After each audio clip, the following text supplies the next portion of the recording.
My name is Angela, 30 years old. At my wedding, my sister tossed the drink at me and said, "Here's to the family fraud in white." My mom rushed to her, saying, "She didn't mean it." I didn't respond. That night, I froze the shared bank account. But at 8:40 a.m., they got the real news. The university had withdrawn her enrollment. Payment failed. My mom called screaming. Everything was perfect until my sister Alyssa walked in. There was this incredible atmosphere, soft, glowing, almost cinematic, the kind of warmth you can feel in your chest when you realize a room full of people is genuinely happy for you. Not polite happy, not forced smiles, but the kind of happy that comes from knowing you've earned something and you're finally being allowed to hold it. The ceremony had gone flawlessly. My husband looked breathtaking, the lights catching the edges of his expression every time he smiled at me, and for once in a very long time, I felt like I was exactly where I was supposed to be. Then she arrived late, loud, and wrapped in white. Not off-white, not champagne or pearl, not something you could excuse as a misunderstanding. No, a wedding white dress, long and dramatic, the kind of dress you choose when you want eyes to snap to you the second you enter. She didn't care. She never does. Alyssa walked in like the whole day had been about her, like the aisle and the vows and the music were just background for her entrance. And somehow, without saying anything at first, she sucked the energy out of the room. Even the music felt like it dipped for a second. People stared. Someone actually turned to me and asked if it was a joke. And still, we pretended we had to. My husband didn't deserve to have his night hijacked by my sister's theatrics. I kept glancing at him, half expecting him to cry or get upset, but he didn't. He just smiled at people, held my hand, and kept the vibe alive like the absolute king he is. That made it worse for me, knowing how much effort he was putting in to pretend Alyssa didn't exist. So I matched it. I laughed when I was supposed to. I danced. I thanked guests. I posed for photos I didn't want to be in anymore. All of it felt like walking on glass. What was supposed to be the happiest night of our lives turned into this quiet, emotional endurance test because Alyssa made sure we had to act like nothing happened, and we all knew it. We got through dinner, through the dances, through the speeches. People kept asking if I was okay, some of them noticing, some just guessing something was off. I shrugged them off. I wasn't about to let Alyssa win by turning the night into a mess, but she didn't need a full hour. She only needed 10 seconds. Near the end of the reception, just as things started to feel normal again, Alyssa stood up from her seat with a glass of red wine. The music was low. Everyone was laughing. A few guests were still making spontaneous toasts. I thought maybe, just maybe, she was going to try and smooth it over, pretend to be gracious for the sake of appearances. Instead, she turned to my husband, not me, and said, "Here's to the family fraud in white." And before anyone could react, she tossed the wine. She didn't aim for him, she aimed for me. It hit full on. Dark red splashed across my white shirt, soaking through my jacket, dripping down like a bruise that wouldn't stop spreading. It was so fast, so deliberate that people didn't even process it right away. My uncle actually laughed, thinking it was a joke before realizing it wasn't. Then silence. A few people stood. One of my husband's cousins dropped his glass, and my mother, God help me, ran toward Alyssa, grabbing her by the arm, muttering frantically, "She didn't mean it." Of course she meant it. Alyssa never lets her anger sit quietly. She always burns the whole room just to feel like she's the one standing on the ashes. I didn't say a word. Not to her, not to my mom, not to anyone. I just walked away, cleaned up, changed into the backup clothes I had stored just in case something happened. Not for this. Just for a spill or accident or maybe sweat. Not this. And then I came back out smiling again, pretending again, because my husband deserved to remember the night as perfect, no matter how badly my sister tried to poison it. But inside, I made a decision. That was the last time Alyssa would ever humiliate me. After everyone left, after the venue cleared and my husband fell asleep beside me, still glowing, still happy, I stayed up. I logged into the shared bank account, the one Alyssa had access to, the one I had funded for months for tuition, rent, emergencies, everything. The account that kept her life from falling apart while she played at being a victim. I froze it, locked it all down. No warning, no heads up. At 8:40 a.m., her school emailed her. Final payment bounced. Enrollment withdrawn. At 8:41, my phone rang. It was my mother screaming. I didn't answer the call, not right away. I watched it ring while I sat at the kitchen counter sipping coffee. My husband was still asleep upstairs, and I didn't want to bring this chaos into our first full day as a married couple. The moment I picked up, it would start. The questions, the guilt tripping, the fake concern layered over rage. My mom would start with how devastated Alyssa was, then pivot to how I had overreacted. That's how it always went. So I let it go to voicemail. Then she called again and again. By the fifth missed call, a text came through, one sentence. Ask her, "What did you do to your sister?" As if I had done something. I responded with a single word, nothing. Because I really hadn't, not until now. And even this didn't feel like revenge. It felt like correction. For too long, I had bent over backward to keep Alyssa's life from crumbling. She blew her savings last year on some pyramid scheme her friend got her into. I bailed her out. She missed the grant deadline for school. I covered tuition. She crashed her car and didn't have insurance. I helped her find a rental. She never said thank you, just acted like it was owed to her. But what she did at the wedding, that crossed into something else. And for once, I let her deal with consequences. By noon, my dad called too. Unlike my mom, he wasn't dramatic, but he was blunt. He asked me if I understood how serious this was, that Alyssa had no way to fix this now, that the university wouldn't make exceptions because her sister was being petty, that she might lose the entire semester, possibly the year. I said, "Good." Silence on the line. Then he said something like, "You don't mean that." And I just told him he clearly didn't know me very well. That was the moment it started to shift. Because for years they'd seen me as the one who could absorb everything, the one who never lost control, who always paid, always forgave, always kept peace, and they depended on that. They built their comfort on that, on me. Now I was the problem, but they didn't know the half of it because freezing the account, that was just the start. Later that afternoon, I logged into the insurance portal and removed her from the health plan I'd added her to. She never paid a dime for it, and it was only supposed to be temporary, just until she got on her feet. She'd been on it for almost 2 years. Quietly, I shut that door too. Then I went into the student loan portal, the one tied to my name, and changed the automatic payments I'd set up for her minimums. Canceled them. They default within a month unless she stepped in. I didn't say a word to Alyssa, and I didn't post about it online. I didn't make a scene or try to embarrass her the way she had me. I just let the ground beneath her quietly fall away. Because here's what no one in the family wanted to admit. Alyssa's entire stability came from me. Every good thing she had was either inherited from someone else's grace or bailed out when she messed it up. And when she decided to humiliate me at the one moment in my life that was supposed to be sacred, that was her cashing out the last of her credit. That night at dinner, my husband asked if I wanted to talk about what happened. I told him everything was already handled. He didn't ask for details, but he smiled a little, like he understood the shape of what I was doing without needing the numbers. The next 2 days were quiet. Too quiet. No more screaming calls, no dramatic voicemails, just silence, which was almost worse because I knew what that meant. They were regrouping, trying to figure out how to spin it, how to get me back in line. I'd gone off script. That scared them more than anything. But the silence didn't last. By day 3, it began. It started small, like they were testing the temperature before they reached for the flame. My mom texted me a photo of Alyssa's old acceptance letter, as if an email from years ago could rewrite what she did at my wedding. Then came a message about how people make mistakes, how stress affects people in different ways, and how weddings can be emotional. No mention of the wine, no apology, just passive phrases orbiting around what happened like it was weather, unavoidable, and nobody's fault. I ignored it. I had learned a long time ago that if you respond too early, they treat it like permission. Permission to argue, permission to guilt you, permission to twist your silence into surrender. Then she escalated. She messaged my husband on Instagram. That was new. That was her stepping into territory she'd never dared to cross before because she knew it would trigger something protective in me, something desperate to keep my mess away from him. She called me controlling.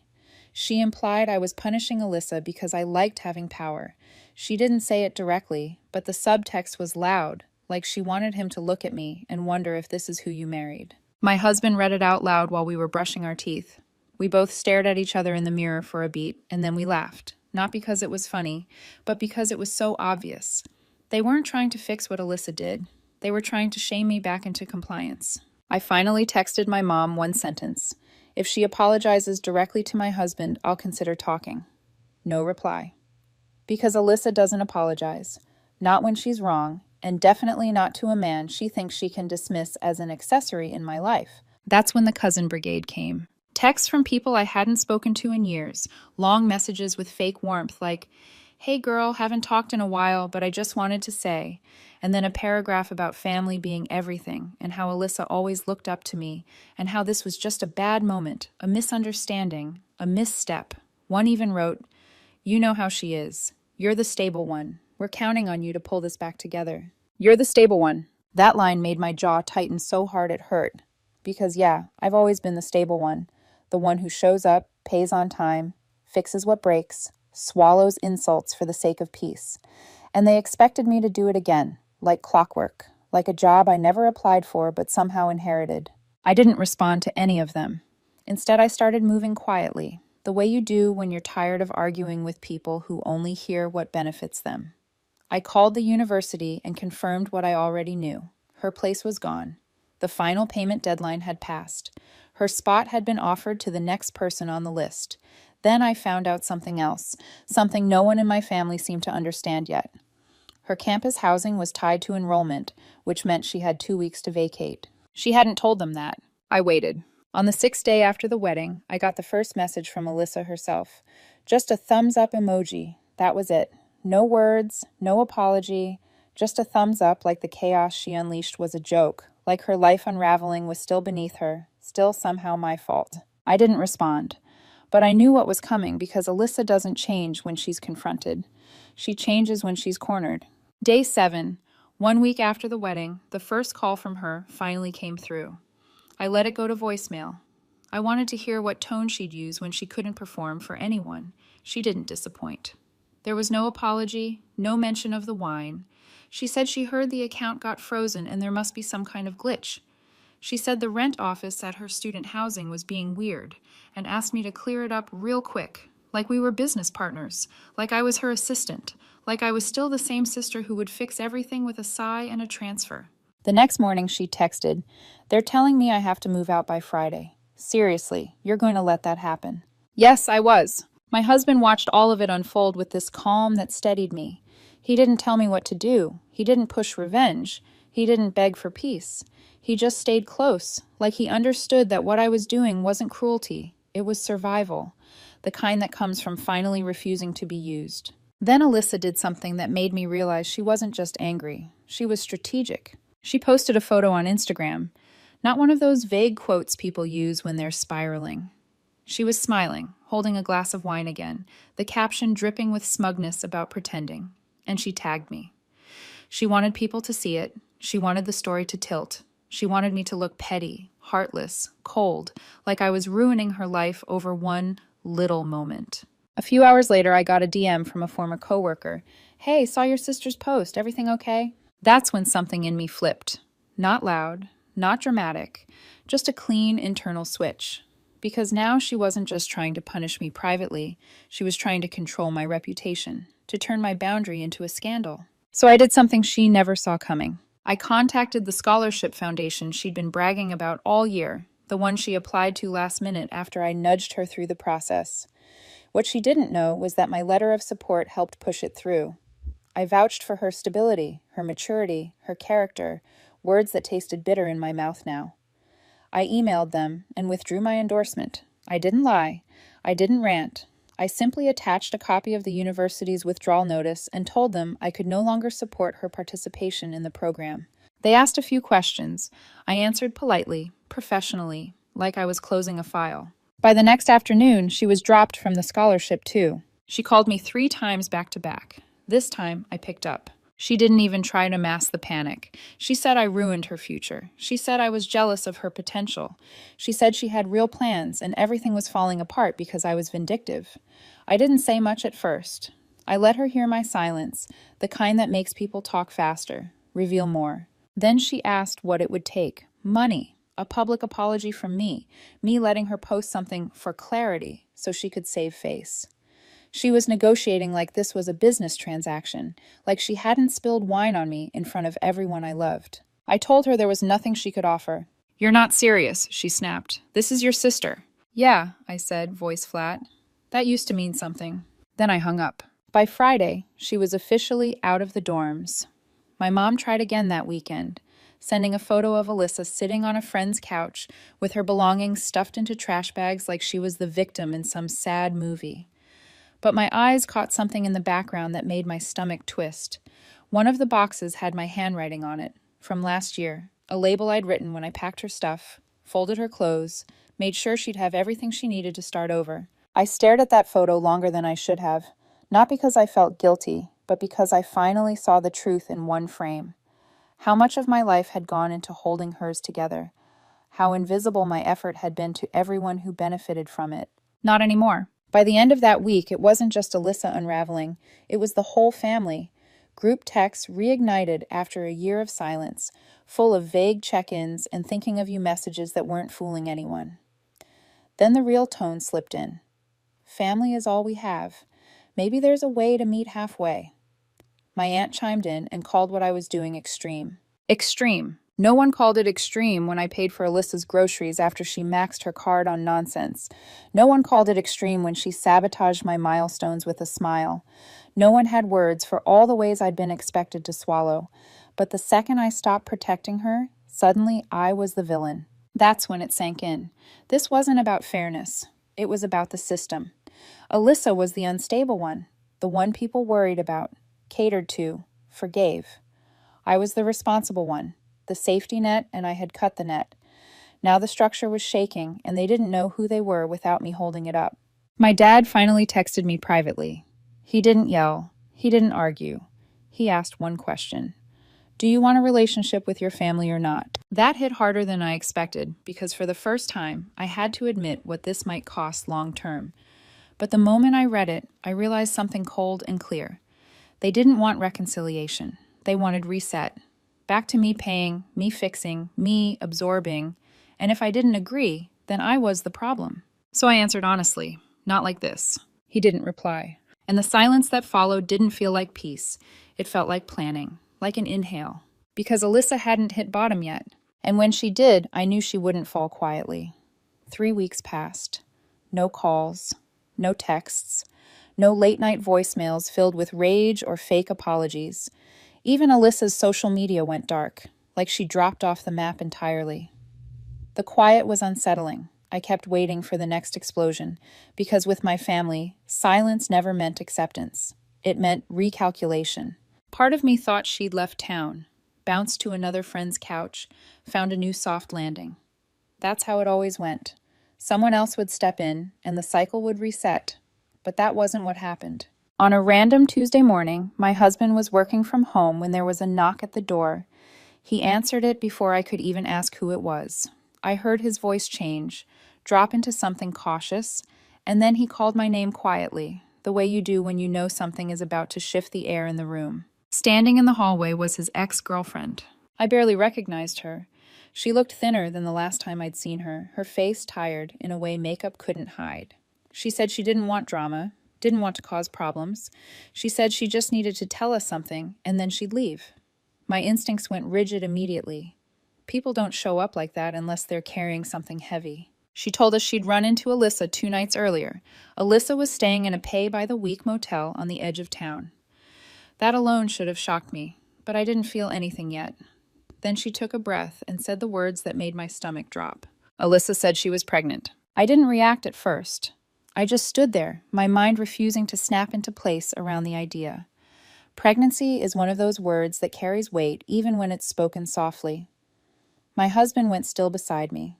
His ex-girlfriend reached into her bag and pulled out a folded piece of paper, the kind you get handed in a small clinic waiting room. No letterhead, no flourish. Pregnancy confirmed. 6 weeks. She said Alyssa hadn't asked her for money or help. She said Alyssa just needed to tell someone, and that before she left, she said something that stuck. She said I was still the only person who had ever really taken care of her, and that she knew she'd ruined it. Then she handed me the paper like it was something she didn't want to touch anymore, and left without asking a single question. I sat down at the kitchen table and stared at the confirmation. I waited for guilt. I waited for panic.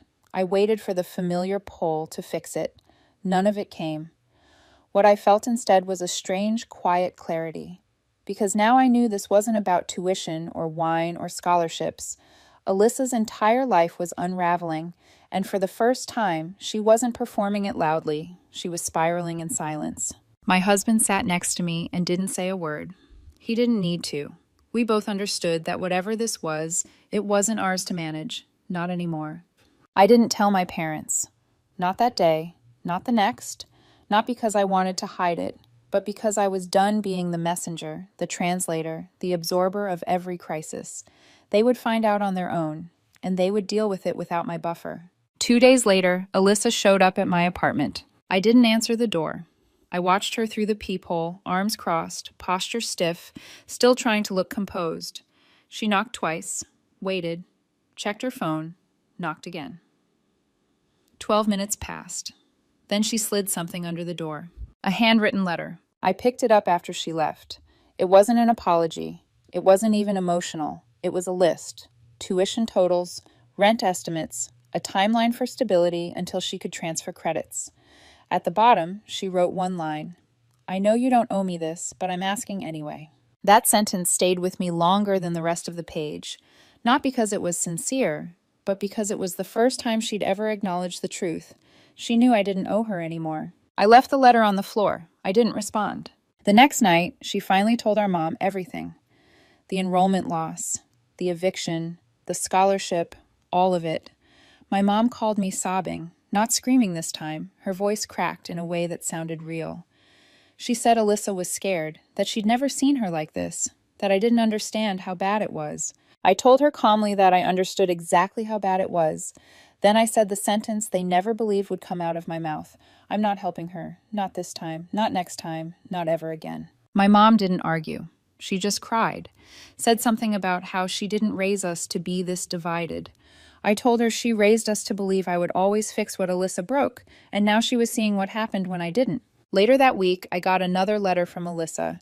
This one was shorter. No numbers, no demands. Just a few lines saying she got it now, that she knew I really wouldn't save her anymore, and that she didn't know what to do. It was the closest thing to accountability she'd ever shown me. I folded it and put it in a drawer. Not because I was sentimental, but because I wanted to remember this moment. People like Alyssa don't change when they hurt you. They change when you stop cushioning the fall. And I was done being the net. The drawer stayed closed for days. I didn't reread the letter. I didn't touch the clinic paper. I let them sit there like evidence in a case that wasn't mine anymore. For the first time in my life, I wasn't reacting to Alyssa's chaos. I was letting it exist without absorbing it, and that alone felt like learning a new language. My parents found out 2 nights later, not from me. My mom called just after 10, her voice raw and hollow, like something inside her had finally cracked. She didn't say Alyssa's name at first. She just said, "She's staying at a motel." Then the rest spilled out. The eviction, the scholarship, the enrollment, the pregnancy. Every sentence sounded like a confession she'd been holding back for years, except this time there was no one left to blame but reality. She waited for me to say something, to step in, to do what I'd always done. I didn't. I told her I was sorry Alyssa was scared. I told her I hoped she was safe. And then I said nothing else.